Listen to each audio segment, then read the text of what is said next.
Hello and welcome to From Fear to Fire, Secrets to Overcome Fear, Embrace Your Gifts, and Achieve Success. This is the place where real people share real challenges and where you can find a common bond and uncommon wisdoms through their journeys to help you move from fear to fire. I am your host, Heather Hansen O'Neill, and today's quote is by Hans Selye. It is not stress that kills us, it is our reaction to it. Now, we have a great guest for you today. Craig Merriweather is a clinical hypnotherapist and mindset coach, helping people eliminate negative emotions and trauma so that they can heal and reach their full potential. Craig has created ACE Any Test, the most comprehensive online training course for test anxiety relief, so people can end their fear and anxiety around exams, auditions, job interviews, and public speaking, as well as increase confidence and self-esteem. Welcome, Craig. How are you today? I'm doing wonderful. Thank you so much, Heather, for giving me this opportunity to talk with you. Oh, I love your podcast, and I really was been looking forward to this for a while.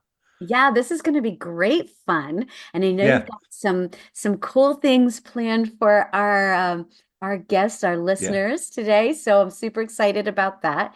Now, I did an abridged version of your bio. So, is there anything that you think is really important that our listeners know before I dive into some questions for you? I don't think so. Other than maybe just a quick little caveat on being a hypnotherapist.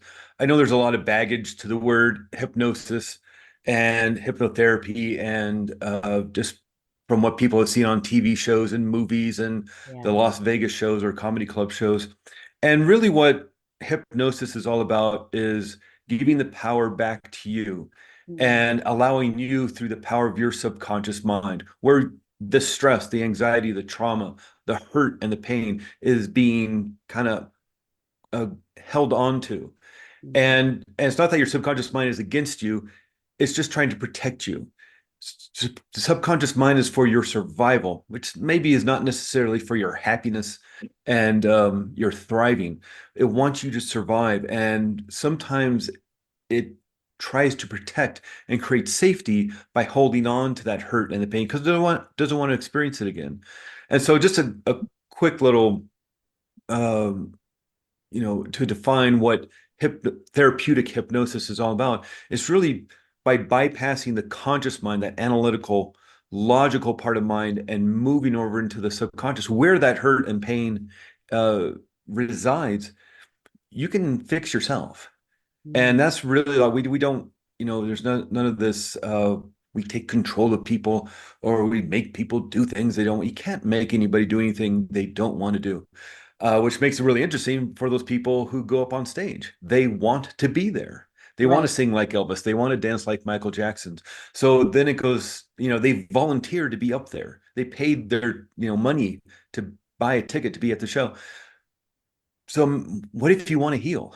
What if you do want to get rid of that hurt and pain? So that's a whole kind of different conversation. Um, I think it's but important what you're talking about, Craig, is to shine a light on the reality of mhm, what hypnosis is versus the perception of what many of us think it is. yeah, Instead of taking away your control and your power and your freedom, it's actually giving it back to you, right? yeah, exactly. Mhm. And you have the power to fix yourself. Yeah. I'm a true believer in that just with the thousands of sessions I've done over the years. People can come back from trauma and from hurt and from pain and from anger and rage. And it's not, maybe with slight exceptions here and there due to trauma in the womb or during birth, but people aren't born with that hurt and pain. It's learned. And not that it was their fault or that it should have happened. It certainly wasn't fair. And it's not to blame the victim, but they're the ones who are storing that hurt and pain within their subconscious mind, that trauma.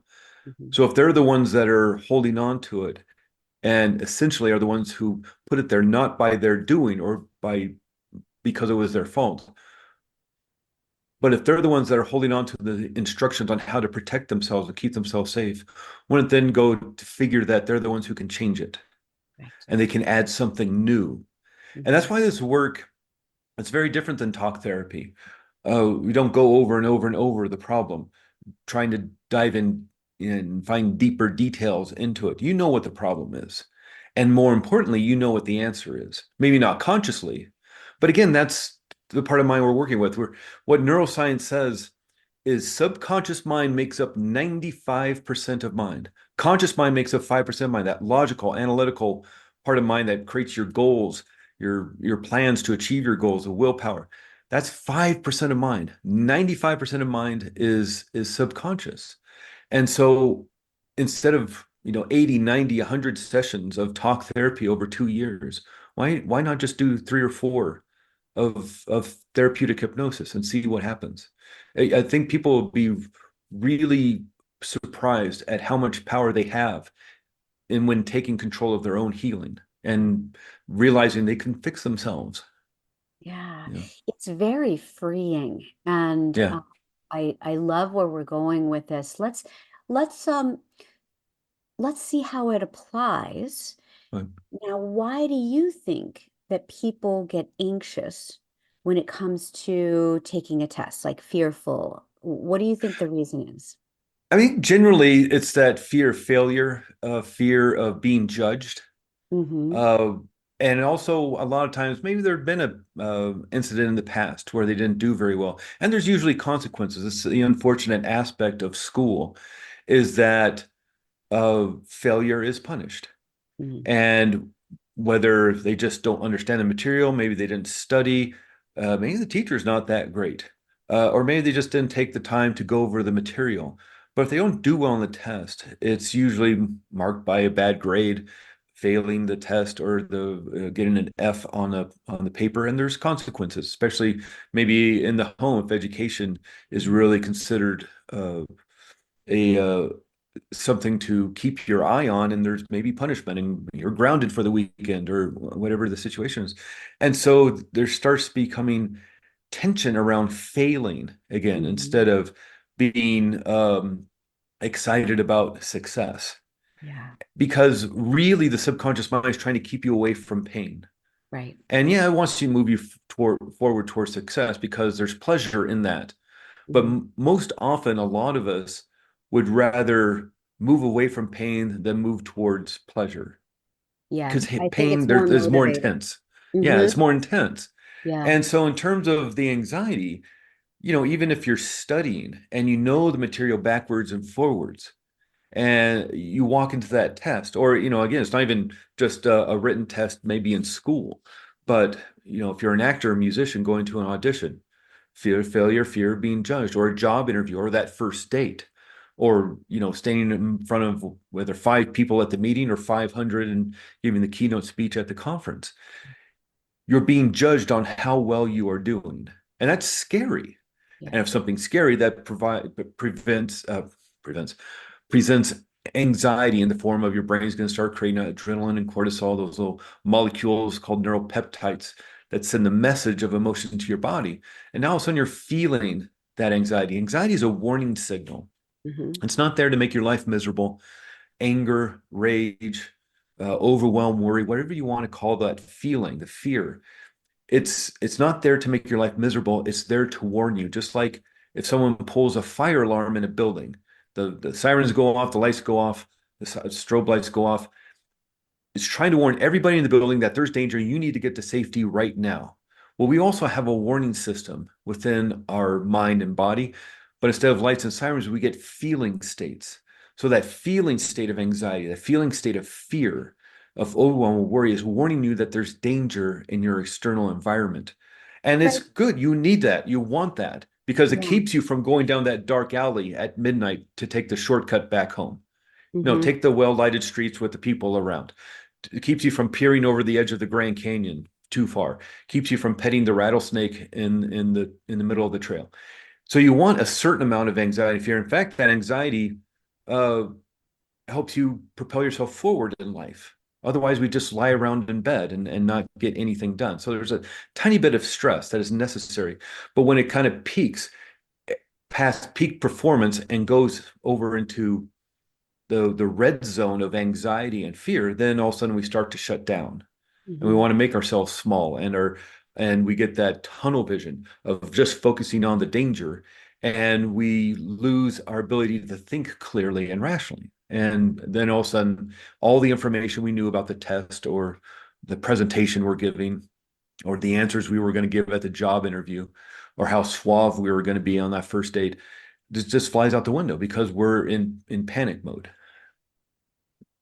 So, what we're going to be talking about today is not just about tests. It's about that anxiety and that stress in several different situations. So I have a dance background, and auditions could be very Mm. stressful. You mentioned job interviews, any situation. I'm a keynote speaker. I do the thing that most people fear on a regular basis, and I Yeah. kind of like it. But, I'm weird that way. But, so some of what you're talking about translates directly into other scenarios, right? Oh yeah, yeah. And even look at auditions. Really, there's only a couple of positions available, whether you're a musician in a Mhm. band or an orchestra or going into a play or a movie or a TV show. There's really only a couple of parts that are available, and there's that stereotypical scene you see in the movies of the actor walking into the audition, and there's 50 other people that look just like them, and there's only one part, at least with a test, like a written test. They're just judging you on the information you can regurgitate onto a piece of Mhm. paper or onto your laptop or whatever. At least with that, it's like you're just being judged on yourself and what you know. With an audition, there's only possibly one role to fill, Mhm. and now you're up against maybe 100 other people. And so I can imagine that the anxiety gets it because this is what you want to be your livelihood, possibly. If you want to be a dancer or an actor, an actress, a musician, this is your livelihood, and there's only one spot, and there's 100 people going for it. You can be the best musician, but maybe you're too tall, maybe you're too short, And There's a so million different it reasons. Yeah. specifically just because I didn't feel there was enough attention on test anxiety. My son was struggling with it. I dealt with, the reason, again, another whole conversation for a later time, maybe, but I struggled myself with depression, anxiety in my life during the teenage years and in my Hmm. 20s and early 30s. And I watched my son struggle with test anxiety. And through the years, as I looked for ways of helping myself, and saw my son struggle with test anxiety, I just kind of gravitated towards that. Even, and it's not even that whether you're doing an audition or a job interview or test anxiety that you don't know material. You can be an extraordinarily smart person. The reason I gravitated towards this, not only my son, but one of the first clients I ever worked with was an extraordinarily intelligent woman who had trained to become an audiologist and work with children who had hearing impairment issues. And she had a master's degree. She did all this training to become an audiologist to specialize, and she just couldn't pass the licensing exam. She graduated. She has her master's, her bachelor's, she graduated high school, top of her class, but she couldn't pass this audiology exam. And she would get so nervous and so anxious. And really, that stemmed from when she went to get her master's. Every other time she was at school, whether high school or getting her bachelor's, she was top of the class. But then she went to graduate school and it was filled with people at the top of the class. Right. And so she struggled to remain one of the top people. So she studied all the time, and this anxiety came to her during that time after she had been so successful at school. She learned to be anxious and she trained herself to be anxious, if you will, and practice. And what we practice, we get better at.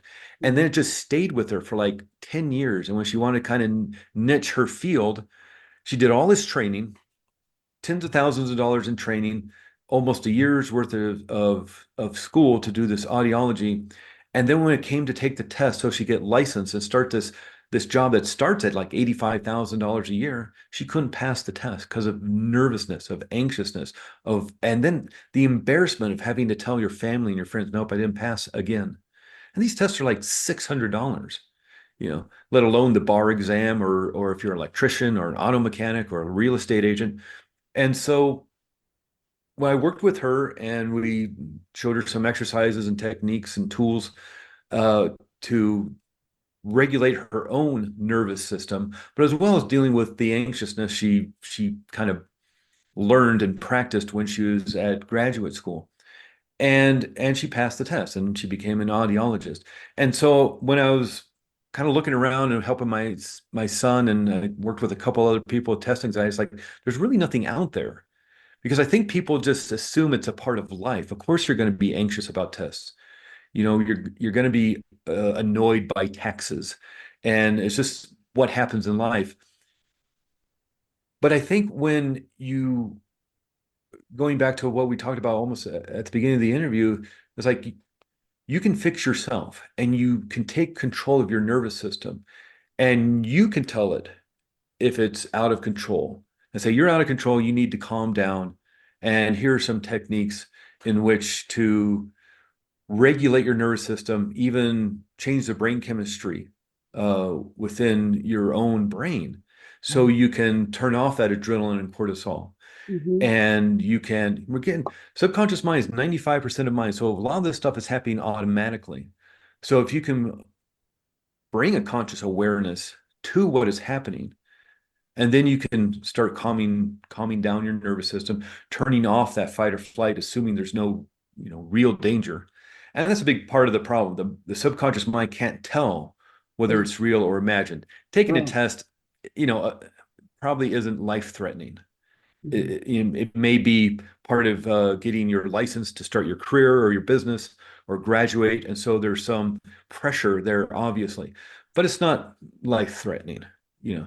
And so but the mind can't tell whether some um, issue within your life, your external environment, is a really detrimental event happening to you, or it's just imagined. That's why a nightmare can feel so So real. real. Yeah. So I know that in order to really solve these issues, it'll take more time, but I know that my listeners like to be able to walk away with something. So is there something that we can give them, a tool, a technique that will help them a little bit on this journey? Yeah. Yeah. I'll give them something that can help a lot. Oh, And this is good. a really cool exercise. Just takes 5 minutes. Okay. And I'll do a little bit of explanation as to why it works. But really, if you just did this exercise for 5, 6 minutes, you can do it for half an hour if you like. But if you just did this exercise for 5 or 6 minutes, this will literally recalibrate your nervous system and change the chemistry within your brain. And really quickly, I'll go through step by step, and then we can, if it's safe for you to do so, we can do a minute or so of it just to Mhm. practice. But I call it the 5 minute reboot exercise. And this technique starts with breathing. And I know it's cliched and I know it's somewhat obnoxious even to tell somebody who's struggling, who's anxious, who's panicked, who's not feeling well, and is upset to take a deep breath.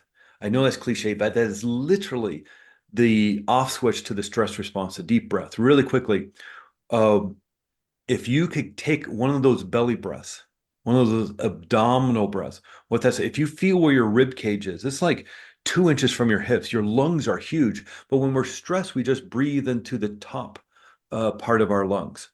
Well, if you can get air into all of your lungs, now you're bringing more oxygen in your system. Your brain takes 20% of the oxygen you breathe in. So the more oxygen you breathe in, obviously, the more fuel, the more nutrients, and the more energy you can give to your brain for rational, calm thinking. That alone is helpful, but it's those belly breaths. And the problem with the belly breaths, the abdominal breaths, is that the rib cage is here for the heart and the lungs. The only thing protecting the vital organs of the abdomen are the muscles. And so you'll tighten your stomach muscles, waiting for that 1-2 punch to the gut. That prevents you from getting those belly breaths. Now, if you ever watch a baby breathe, it's all belly breaths. That's a lot of oxygen they need to, develop from day 1 to 2 years old in those little lungs of theirs. So they need a lot of oxygen. They breathe in deeply all the time. It's just when, guess what, we start entering school that we start getting nervous. This is a new environment. Mom and dad are around. And so we start to tighten our stomach muscles until what research shows pretty much by high school, it's all upper chest breathing. Mhm. And so you know the shape of a lung. You've probably seen a lung in Yeah. a biology book, a drawing or something. And so it sort of looks like a pear cut from top to bottom. So it's narrow on the top, wider on the bottom. And so if you're just breathing into that top part of your lung, you're only getting about half a cup of oxygen into a half a cup of blood every minute. But the bottom of the lungs, a liter of blood is flowing through. So you Mhm. can oxygenate a liter of blood, but only if you're breathing deeply. The other thing with the breath is the vagus nerve. And the vagus nerve has been very trendy to talk about over the last decade or so. But the vagus nerve's important because it attaches to the eyes, to the ears, to the muscles of your jaw, to the goes past your vocal cords, attaches to your heart, to your lungs, and to your gut. Now, 12 nerves come out of the back of your head. That's the thing when you touch the hot pot. Signal goes up your nerve, up into your brain, says, you're touching a hot pot, let it go. Signal goes back down your arm, and you let go of the hot pot, all within a millionth of a second. The 10th cranial nerve is the vagus nerve. Vagus is Latin for wanderer because, as I just pointed out, it wanders all over the body. The vagus nerve is a big part of the parasympathetic nervous system. That's the relaxation response. There's the sympathetic nervous system, the stress response, the fight or flight response. That's the sympathetic nervous system. The parasympathetic nervous system is the relaxation response. That was what we're supposed to be in most of the time when we're Mhm. not trying to fight for our survival. We need to be in the parasympathetic. The vagus nerve is a big part of the parasympathetic nervous system. It's attached to the lungs. Through slow, gentle, deep breathing, you can stimulate the vagus nerve, therefore activate the parasympathetic relaxation response. Mhm. How simple is this? This isn't hard. You've been given everything you need to regulate your nervous system, and deep breathing is a big part of this. And not do this now, but later on your own in your own homes when it's safe to do so, but just lie on the floor and just practice deep breathing because we hold our stomach muscles in for so long. It's really strange to start releasing and letting go those stomach muscles. And we want to look at the wedding. We want to look good at the high school reunion. We want our pants to fit. So we hold it in, we suck it in. So if you can release and let it go and just practice belly breathing, you'll be really surprised. So first part of 5 minute reboot exercise, slow, gentle, deep breathing into your abdomen. Then we want to create bilateral stimulation. So when you feel panic, when you feel anxiety, when you feel stress, you're lighting up a part of the right side of the brain. To send all that energy there, it needs oxygen, it needs blood supply, it needs nutrients, it needs fuel. So where's it coming from? It's coming from these other parts of the brain. So these other parts of the brain quiet down, they shut down, they go dark, and all the energy is sucked up into this panic and this fear on part of the right side of the brain. So how do you undo that? Well, you can start working these other parts of the brain, and all you have to do is movement, little Mhm. movement exercise. So here's my little stress squeezy ball.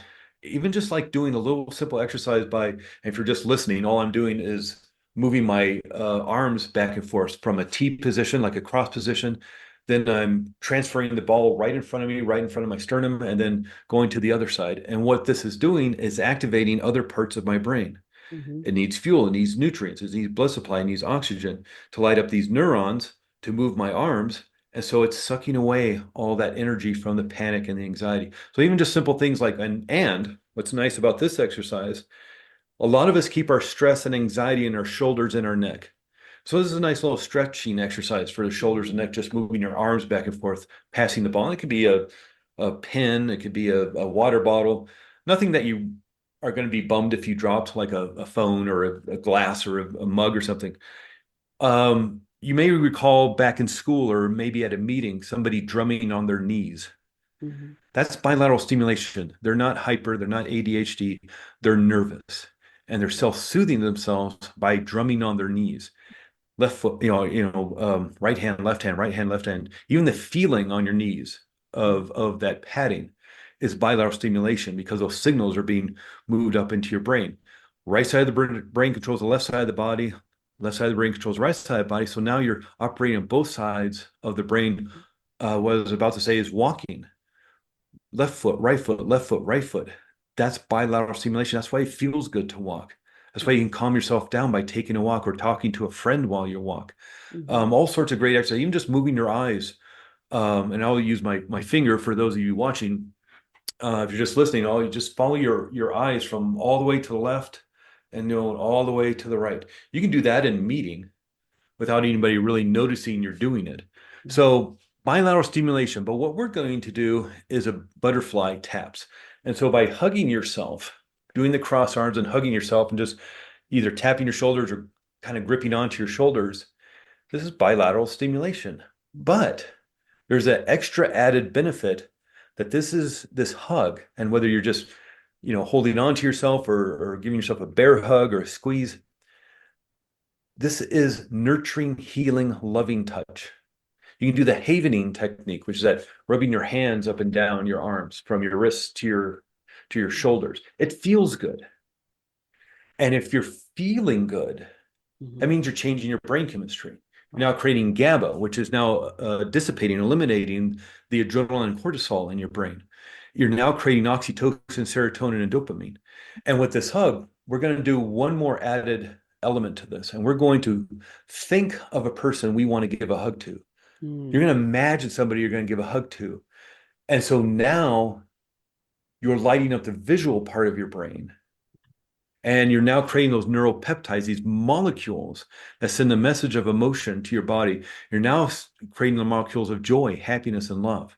And so within 5 minutes, you're not only turning off the stress response, recalibrating your nervous system, so you're turning on the parasympathetic relaxation response, you are literally changing your brain chemistry just through imagination. So just really quickly, let's just do this for just a quick 45 seconds or a minute just to run through it Mhm. once again. And if you're driving your car, please keep Save this for driving. later. Don't If you're close your eyes. driving or Yeah. if you're on the treadmill, get off the Yeah, treadmill. yeah. You're watching the kids around the swimming pool. Yeah. Do this later. Come back to this later. But if you're in a safe place where you're not concentrating or focusing on anything important, but if you can focus on this, work with this on this process together. Otherwise, come back to it a little bit later.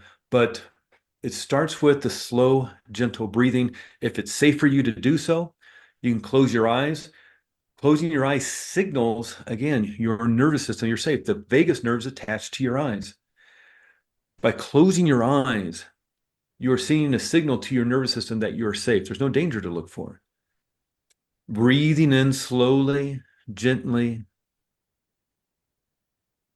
and as deeply as is comfortable for you into your belly, if you can. And then giving yourself that hug.